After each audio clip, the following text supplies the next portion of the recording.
Mundo Católico, construyendo la civilización del amor, presenta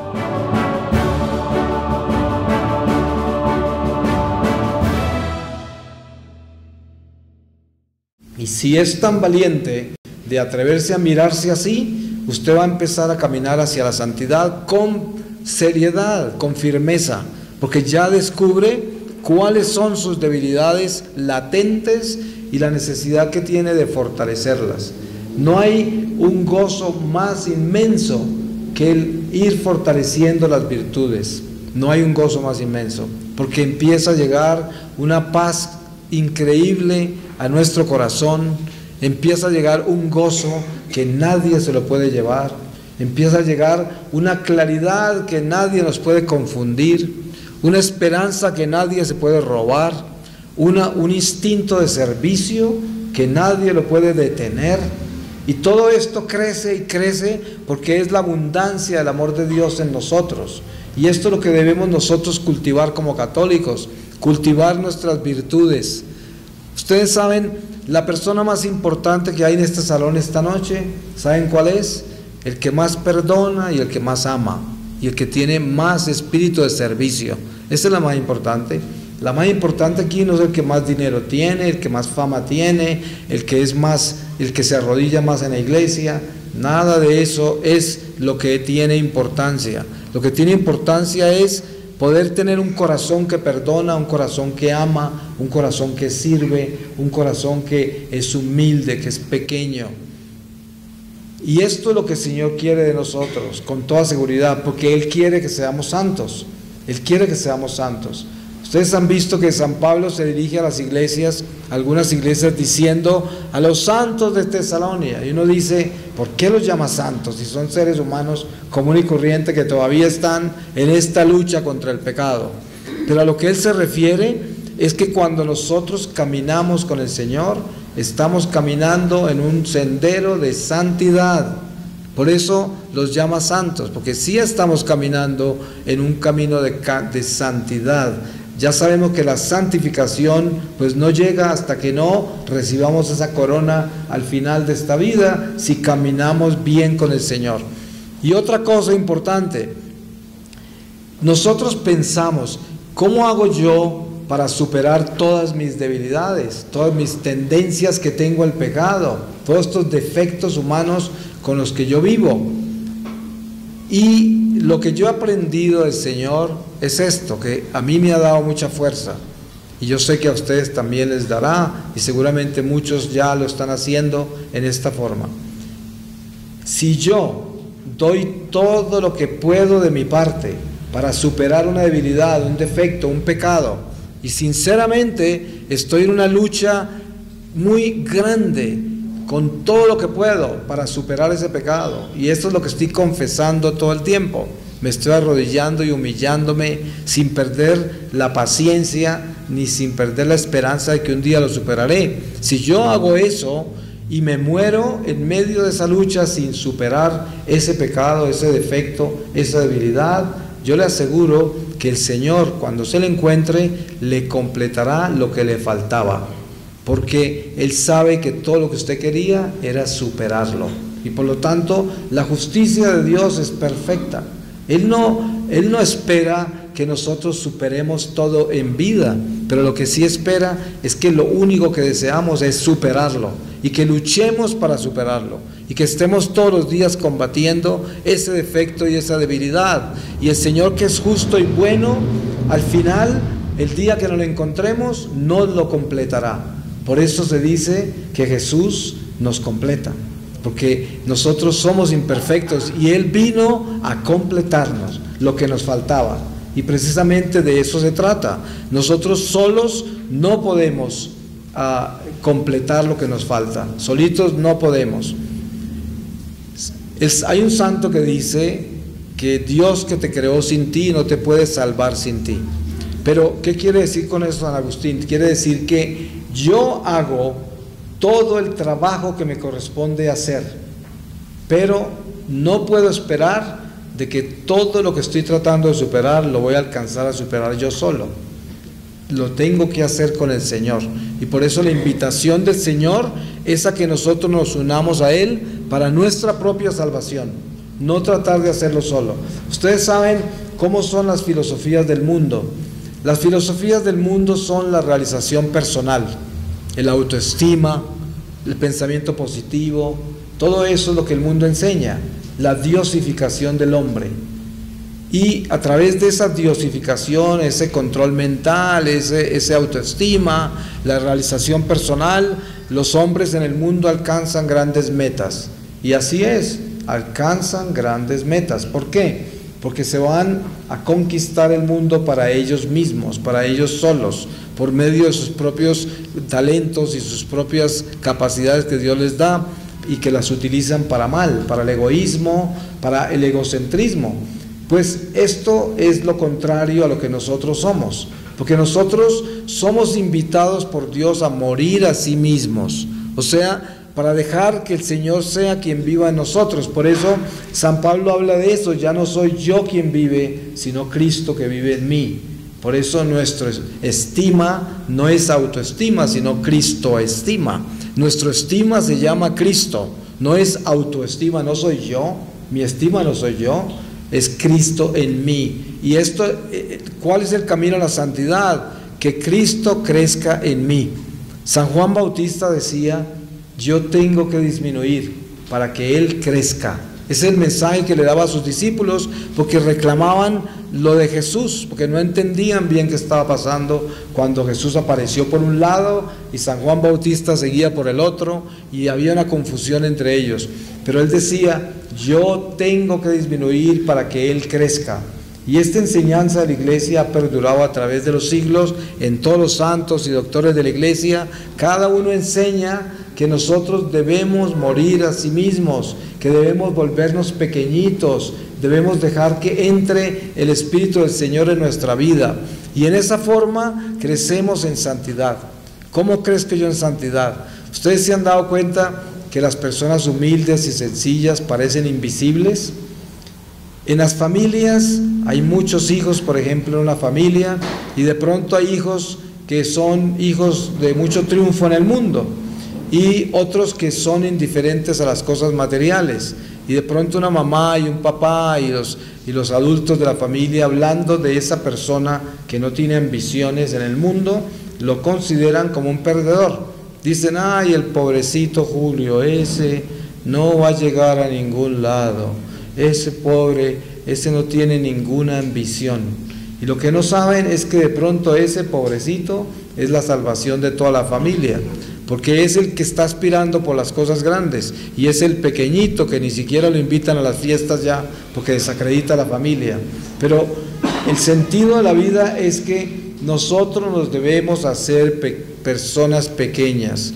Con esto no estoy desvirtuando la dignidad de una familia y la capacidad que tiene una familia de triunfar en los propósitos que tiene, en los proyectos en esta vida. Eso también es un regalo de Dios. Dios quiere que nosotros seamos creativos y que alcancemos las metas que nos fijamos, siempre y cuando no nos perdamos con esas metas y siempre y cuando nos consideremos administradores de las cosas materiales y no propietarios de las cosas materiales, que son dos cosas diferentes. Los ricos de Dios, gracias a ellos, tenemos hospitales, se construyen templos, se hacen muchas cosas por el dinero santo del pueblo santo que tiene abundancia y prosperidad. O sea que la prosperidad, la abundancia, los logros en esta sociedad no es un acto del demonio, porque hay gente que está con Dios en la abundancia, en la prosperidad y en el fruto de sus talentos. Pero cuando yo hablo de la humildad, la sencillez, la pequeñez, eso también lo puede tener una persona muy rica y una persona muy próspera, y también hay gente muy rica, y yo las conozco, muy próspera, que son chiquiticos, humildes, pequeños, y esos, o sea que no se trata de que una cosa va a detener la otra, se trata es dónde está mi tesoro, ahí está mi corazón. Si una persona tiene mucho dinero y el tesoro es su dinero y no Dios, pues obviamente se perdió con su dinero. Pero si una persona, a pesar del triunfo en este mundo, a pesar de su prosperidad, Dios sigue siendo su tesoro. Entonces lo que es un buen administrador como Lázaro, ¿cierto? Así de que nosotros, si nos concentramos bien en lo que el Señor nos está enseñando a través de la historia sagrada y el ejemplo que nos está dando con los santos de la iglesia, debemos entender que esa invitación es para todos nosotros. Ustedes se dan cuenta la impresión que uno tiene cuando va a visitar un santo incorrupto, como el cuerpo del Padre Pío, por ejemplo, y tantos otros, y uno mira y dice, wow, y piensa uno que esto es algo extraordinario que solo le ocurrió a él, ¿no? Y que lo ve uno muy lejano, como si fuera algo que no es para nosotros, como que es para él, y es para esos santos, es para ellos. Pero ahí nos equivocamos nosotros, porque lo que está haciendo ese santo, lo que está haciendo Dios a través de ese santo, es una invitación. ¿Ustedes creen que el Señor permitió que ese cuerpo estuviera expuesto ahí simplemente para glorificar al santo? ¿O para sí solo glorificarse Dios en él? Obviamente que se glorifica a Dios en él, porque él se glorifica en todas las cosas que son buenas y utiliza a veces hasta las malas, porque ustedes saben que el diablo termina trabajando para Dios tantas veces. Basta con leer el libro de Job y nos damos cuenta la acción del demonio y cómo Dios le permitió hacer lo que hizo, ¿no? Es una enseñanza muy importante, pero lo más importante de toda esta reflexión en este caso es de que sabemos que el Señor nos está enseñando cómo lograr esa perfección que encontramos en el cuerpo incorrupto del Padre Pío, por su obediencia y santidad. No está lejos de nosotros, no está lejos. No necesariamente vamos a ser estigmatizados y no necesariamente nuestros huesos van a quedar incorruptos, nuestra carne, pero sí podemos cada uno de nosotros alcanzar la santidad, la podemos alcanzar. No es algo imposible, no es algo que sea para unos pocos, es algo que es para cada uno de nosotros bautizados en Jesucristo. Porque la acción del Espíritu Santo en nuestra vida es la que nos santifica. Y por eso, si nos unimos al Espíritu Santo y le damos al Espíritu Santo la oportunidad de enriquecernos a un nivel tal de que todo lo que está en nosotros corrompido se purifique. Ustedes saben que esta vida terrenal purifica o corrompe, una de las dos. No hay nada en la mitad. La tibieza, por eso dice que Dios la vomita. Porque la tibieza es un ser que siendo corrompido actúa como purificado. Y eso no es posible. No es posible servir a dos amos. Por eso o nos purificamos o nos corrompemos en este mundo. Esa radicalidad es una realidad. No hay nada en la mitad. Entonces la invitación del Señor a cada uno de nosotros es tener la confianza de que sí nos podemos santificar. Y miren que esta es una decisión muy importante de tomar. En una oportunidad estaba yo en un convento dando unos ejercicios espirituales a las religiosas y como al cuarto día hubo un espacio en el cual las monjitas me preguntaban en privado cosas y una de las monjitas me dijo: mire señor, en el segundo día del retiro, por primera vez yo me fui a arrodillar ante el Señor y le dije que quería ser santa. Entonces, normalmente eso sería una sorpresa para uno, porque uno dice, pues todo el que se fue de religioso y se metió a un convento y sobre todo de clausura fue porque quiere ser santo. Pero la realidad no es así. El caso es que esa es una decisión personal que la tiene que tomar cada persona, ya sea la monja que se fue a clausura o nosotros que estamos en este mundo abierto. Es una decisión personal. Y esa decisión Dios la escucha con mucho cuidado. Si usted se arrodilla y le dice al Señor: yo he descubierto que el único camino para llegar al lugar que me preparaste es la santidad. Señor, yo quiero estar contigo, yo quiero ser santo. Y esto es lo que el Señor quiere escuchar de nosotros, nada más. Él no quiere escuchar nada más, porque es lo único que importa. Si un alma del purgatorio viniera aquí en este momento a decirnos algo de lo que quiere darnos como mensaje, nos diría: santidad, santidad, porque precisamente por no alcanzar la plenitud de la santidad, no están en el cielo y se están purificando en el purgatorio. Entonces, ¿qué más le va a decir un alma a usted? Santifíquese, busque la santidad, único camino, no hay otro camino. Eso es. Pero el mundo nos enreda, nos confunde, el mundo nos seduce, nos entretiene, nos ocupa. Y eso es lo que tenemos que luchar. Por eso no es en vano que la Iglesia nos dice que el mundo es un enemigo del hombre. Y tenemos que tener mucho cuidado con lo que es el mundo, porque el mundo no es la creación, el mundo no es la tierra, el mundo es un espíritu. El espíritu del mundo, que es Satanás, ese es el mundo. Por eso es un enemigo del hombre. Se dice que una persona es mundana. ¿Por qué es mundana? Porque es materialista, porque es relativista, porque es una persona superficial, banal, y porque es una persona que no tiene temor de Dios, es una persona que busca sus propios beneficios, una persona egocéntrica, una persona que no tiene amor. Esa es una persona mundana. Entonces está manejada por el espíritu del mundo, que el mismo Jesús nos dijo, el príncipe de este mundo se llama Satanás. Y esto está muy claro en las enseñanzas del Evangelio. Entonces, si nosotros entendemos esto, tenemos que luchar para que el mundo no nos engañe, no nos seduzca. Ustedes pueden observar la gente bien, por ejemplo, yo a veces observo personas en un centro comercial y uno a veces ve personas que son como zombies, como autómatas, porque están conquistados y seducidos por las cosas materiales en una forma impresionante y ya tienen como un hambre y una sed por las cosas materiales y se les nota en su conducta, en su comportamiento, en la forma en que tratan las cosas, le hacen un culto a las cosas materiales.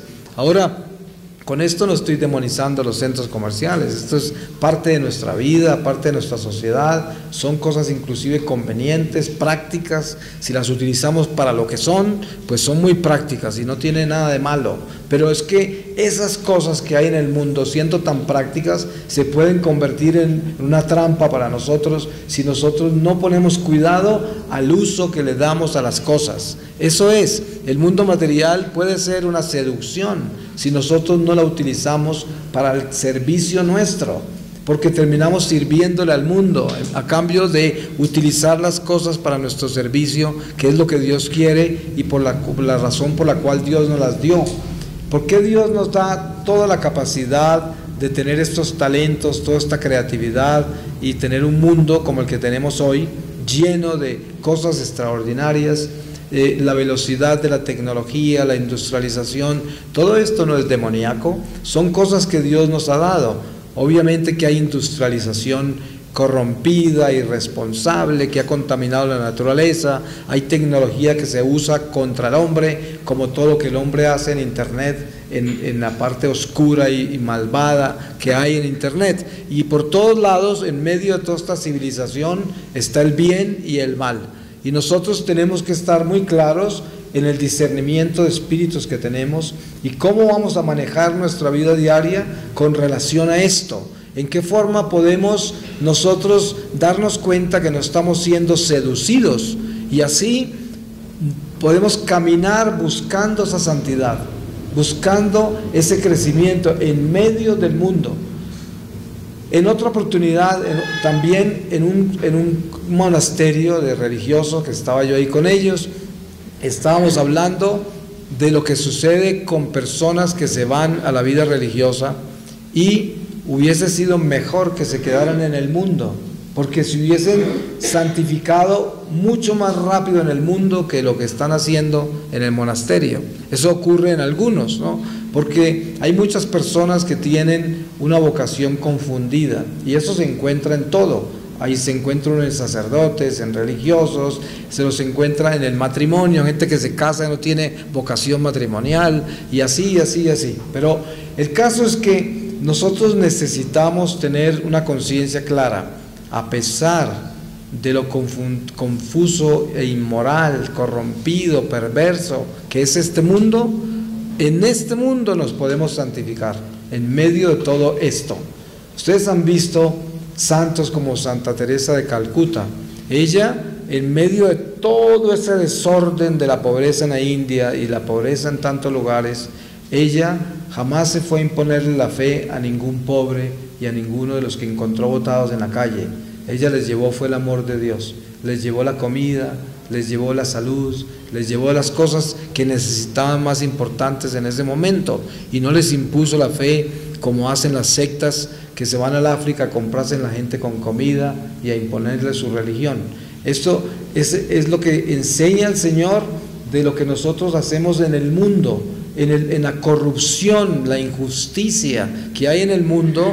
Nosotros traemos la justicia de Dios por intermedio de la caridad y del amor. Y esto es la santificación de nuestras obras, la santificación de nuestra vida. Y en esa forma caminamos en un orden espiritual, sabiendo que el Señor nos da a nosotros todo lo que necesitamos para nuestro crecimiento. Si usted es tan valiente que se atreve a arrodillarse ante el Señor, y no necesita arrodillarse, puede estar conduciendo su coche por la ciudad en el tráfico y le dice al Señor: yo quiero ser santo, porque yo sé que este es el único camino, Señor. Yo le aseguro que si usted hace eso de todo corazón, desde el fondo de su alma, el Señor se va a volcar sobre su vida a darle todas las herramientas que necesita para lograrlo. Se lo va a dar, porque eso es lo más importante que Él quiere que usted tenga. Y Él es un Padre bueno, y un Padre bueno corre a socorrer al hijo que quiere crecer y superarse. Pero ustedes se dan cuenta lo difícil que es hacer lo más importante de nuestra vida. Piensen, la mayoría de la gente le da miedo hacer eso. ¿Por qué razón? Porque piensan que van a ser pasados por el cernidor, para hacer por la santidad. Dicen: no, si es que uno cuando se mete con el Señor, eso, los sacudones son, oh no, las pruebas, lo que hace que yo entré en este camino con el Señor, eso hace que se me cayeron las tejas de la cabeza, en la cabeza, pasó esto, pasó lo otro, me quedé sin nada, la familia me abandonó. Bueno, y la idea que hay sobre la relación con Dios y la fidelidad a Dios es esa, como una idea de que el Señor viene con un látigo a pasarnos por el cernidor, porque nosotros nos acercamos a Él y nos decidimos ser sus amigos. La realidad no es esa. La realidad es que nosotros, cuando nos acercamos a Dios, tenemos un cambio radical en nuestra vida, y hay muchas cosas que dejamos de hacer. ¿Por qué razón perdemos amigos y la gente se aleja? Pues porque ya no podemos tener ciertas amistades ya, porque hay personas que ya con las que no podemos compartir, hay personas con las que no nos entendemos ya, que no tenemos el mismo lenguaje, y terminamos alejándonos de ellas, y al final, si nos confundimos, pensamos que ellos se alejaron de nosotros. Pero la realidad es que la misma fe, el mismo cambio nos va alejando y nos va llevando a un nuevo camino, y en ese camino tampoco hay los mismos elementos que habían antes para la supervivencia, y de pronto mi economía no va a ser igual de próspera que antes, porque ahora no hago lo que hacía antes para conseguir lo que necesitaba. Entonces se cambian los estatutos morales de nuestra vida. Por eso hay muchas cosas que se pueden confundir con el camino de la fidelidad a Dios, y por eso hay miedo de pedirle la santidad al Señor. Y también otra cosa, el amor que tenemos por el pecado. Ustedes saben lo difícil que es dejar un vicio.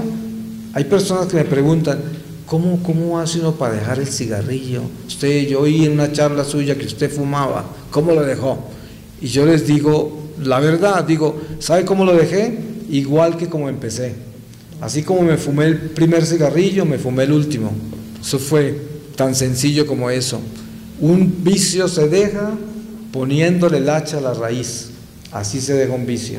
Se elimina, se corta de raíz, se dice no.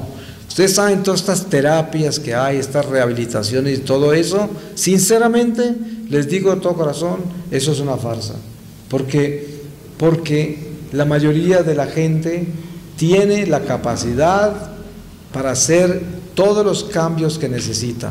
Obviamente en esto tengo que ser claro y decir que hay personas que tienen condiciones mentales, enfermedades mentales, y tienen hábitos y cosas que no pueden superar porque tienen un problema. Yo no me estoy refiriendo a ellos, me estoy refiriendo a una persona normal, entre comillas, que tiene sus 5 cabales, sus 5 sentidos en orden y que sus emociones están relativamente equilibradas y todo esto. Una persona así puede decir no a un vicio, pero no, y terminarlo hoy.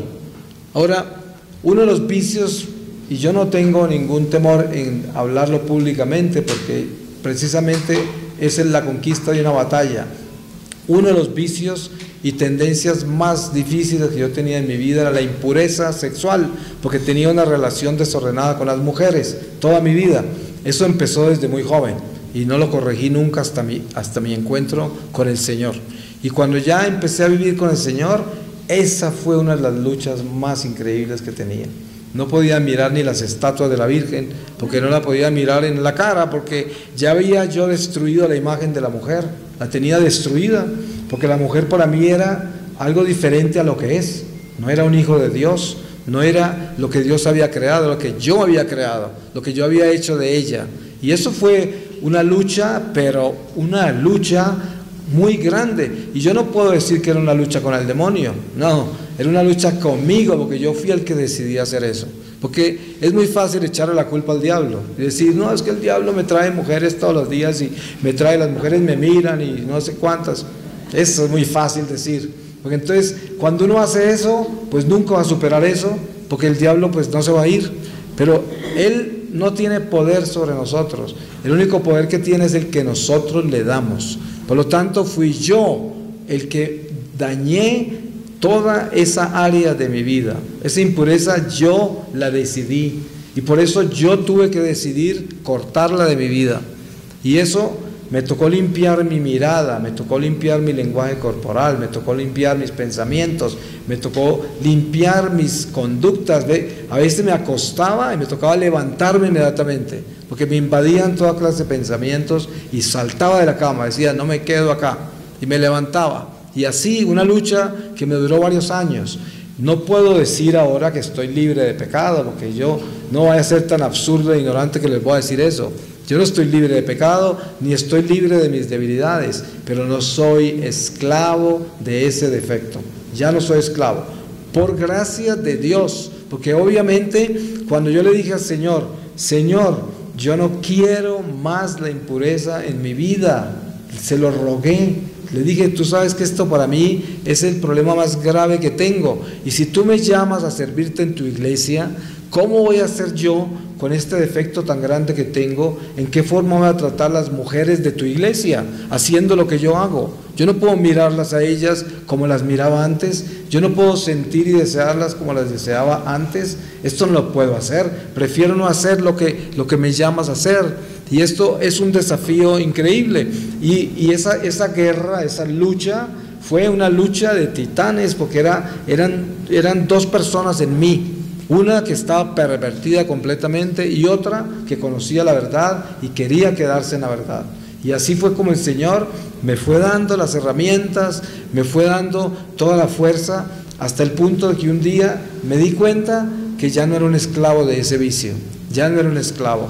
Y ya podía mirar la Virgen, podía mirar una estatua, una imagen de la Virgen, que antes no podía rezar el rosario mirándola, y así se comenzó a limpiar.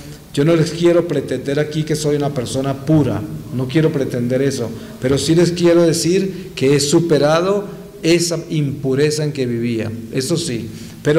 Y de esa forma es un ejemplo que les doy de que todo se puede superar. No hay un vicio más grande que la virtud. La virtud es más grande que cualquier vicio, porque Dios no le tiene miedo a ningún pecado suyo. Dios quiere que usted elimine todo pecado de su vida, y Él no se escandaliza con ellos. Él, junto a usted, con su decisión, le ayuda a superarlo, pero usted tiene que decidir. Por eso dice el santo Dios que te creó sin ti, no te puede salvar sin ti. Yo tengo que tomar esa decisión. Entonces, ser santo, mi santidad depende de mí, porque el Señor quiere que yo sea santo, y el Señor vino a nosotros para enseñarnos cómo llegar a Él para siempre, y esa llegada a Él para siempre es nuestra santidad. ¿Qué fue lo que perdió Adán y Eva en el paraíso? ¿Qué perdieron? Pues la santidad, eso es lo que perdieron. Entonces, ¿por qué razón existe el destierro? Por la pérdida de la santidad. Entonces, ¿cómo hacemos para salir del destierro? Recuperando la santidad.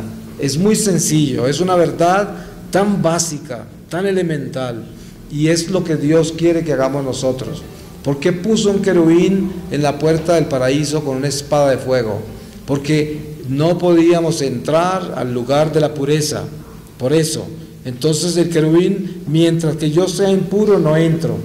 Pero si una persona llega santificada, no encuentra esa espada de fuego, pasa derechito para la casa. Entonces, el llamado nuestro es ese.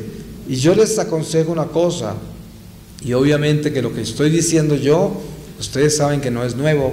Esto se predica desde el púlpito en todas las estaciones litúrgicas, en tiempo ordinario y en Cuaresma y en Adviento. La iglesia predica la santidad y es lo que le pide a todos los fieles: sean santos, sean santos. O sea que esto no es nuevo, pero el Señor todo lo hace nuevo. En este momento estamos hablando de lo mismo como si fuera nuevo, y es el Señor así todo lo hace. Leemos la misma palabra de Dios a veces 50 veces, y cada vez que la leemos sentimos ese espíritu fresco en nosotros, esa palabra que es nueva, que es eterna, que no pasa.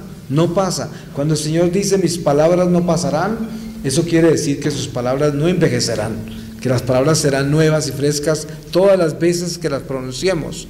Y por eso hoy podemos decir nosotros que el Señor nos ha visitado en muchas formas. Primero, nos ha visitado ya con la gracia que nos dio al bautizarnos. Nos ha visitado con la iglesia, pero nos ha bautizado en la renovación que nos da con la adoración al Santísimo, con la Eucaristía, con el estar acá en una reflexión que nos adentra más en Dios, que nos hace pensar profundamente en los misterios de nuestra fe, que nos invita a transformarnos, a cambiar, a tomar una decisión radical. Tenga la seguridad de que cada uno de nosotros tiene el potencial para transformarse instantáneamente. ¿Y por qué es eso? Dios, que nos creó en un instante, permite que nos transformemos en un instante. Eso es importante entenderlo, porque Dios es instantáneo. Ustedes han visto cómo hoy en el mundo digital las cosas parecen ser instantáneas, aunque no lo son del todo, pero es una enseñanza de lo que es el mundo que supera la velocidad y supera el espacio a veces, ¿no? Y en las cosas de Dios todo es instantáneo. Él nos creó en un instante, de la nada nos creó en un instante, y de la misma forma en un instante nos hemos perdido en el pecado. Yo me acuerdo cuando era niño, el momento en que robé la primera vez. Era muy niño, tenía como 6 años, y le robé una moneda a mi abuela. Me fui gateando desde un cuarto a otro en la forma más absurda para entrar al cuarto de mi abuela. Parecía como un animal arrastrándome por la casa, y luego me demoré como media hora mirando de un lado para otro hasta que entré y saqué una moneda del closet de mi abuela, que estaba de vacaciones en la casa de ella. Ese momento fue aterrador, temblaba, salí con esa moneda en el bolsillo y me quemaba. Todo el que me miraba pensaba que me había visto. Cuando vi a mi abuela salí corriendo, todo, hasta que fui y le devolví la moneda a mi abuela. Eso fue aterrador lo que mi abuela me dijo, ¿no? Y todo lo que pasó ese día. Ella no me castigaba físicamente, pero la corrección fue durísima. Ojalá que esa corrección hubiese evitado que robara más. Desafortunadamente robé más después, pero no a ella, porque ya le cogí miedo a ella. Pero la vida fue, yo me acuerdo perfectamente esa primera vez que yo caí en ese pecado. Fue aterrador. Y después fue fácil. Es como el asesino, le cuesta ese primer asesinato. Después se hace fácil. Ese es el pecado, así es el pecado. Por eso tenemos que irnos a la raíz del pecado y desde ahí detectarlo y darnos cuenta que así como tomamos esa decisión, y miren ustedes que costó un poco o mucho cometer ese primer pecado. Costó. Por eso es que cuesta también entregarse a Dios completamente. Hay como una pasión, hay un dolor, hay un miedo, hay una inseguridad de el pedir la santidad, de entregarse a Dios, hacer lo que tiene que hacer uno que sabe que es perfecto. Y sin embargo algo está ahí como que no lo deja uno. Pero la invitación es que así como caímos en el pecado, y el primer pecado la primera vez nos costó, así tenemos que entregarnos a Dios, aunque nos cueste lo que nos cueste. Así tiemble todo su ser. Usted atrévase a pedirle al Señor lo más importante de su vida. Pídale la santidad. Yo digo, en todo lo que yo hago, cuando el Señor permite que yo esté haciendo esto que estoy haciendo esta noche, todo lo que yo hago, siempre, antes de yo venir a hacer esto, en mis oraciones, en mi contemplación acerca de este ministerio, yo digo, ¿de qué sirve lo que yo hago si lo que yo estoy haciendo no es una invitación a la santidad, que es lo más importante para todos nosotros? Miren, nosotros podemos hablar de irnos a hacer los cursos más sofisticados, religiosos, y hacer seminarios de semanas enteras, leernos libros así de grandes, toda clase de enseñanzas, y le digo, todo eso nos ilustra, nos educa, nos estructura, pero si eso no tiene espíritu, si no tiene amor, si no estamos buscando con eso santificarnos, eso es como la basura, no sirve de nada, por muy profundo que sea, por muy religioso que sea, no sirve de nada. Entonces, vamos a pedirle al Señor que nos proteja y nos bendiga y nos dé esa posibilidad de que nosotros alcancemos esta santidad que Él nos pide. Yo le voy a pedir al Señor su palabra, para que en esta palabra, en el espíritu de su palabra, podamos consagrar todo lo que aquí escuchamos y que el diablo no se lo vaya a robar. Ustedes ya han escuchado sobre la parábola de la semilla y lo que sucede con la semilla. Por eso pidamos al Señor que todo esto que nos ha dado se quede en nuestro corazón. Y no solamente que se quede, sino que dé fruto, que es lo más importante, ¿no?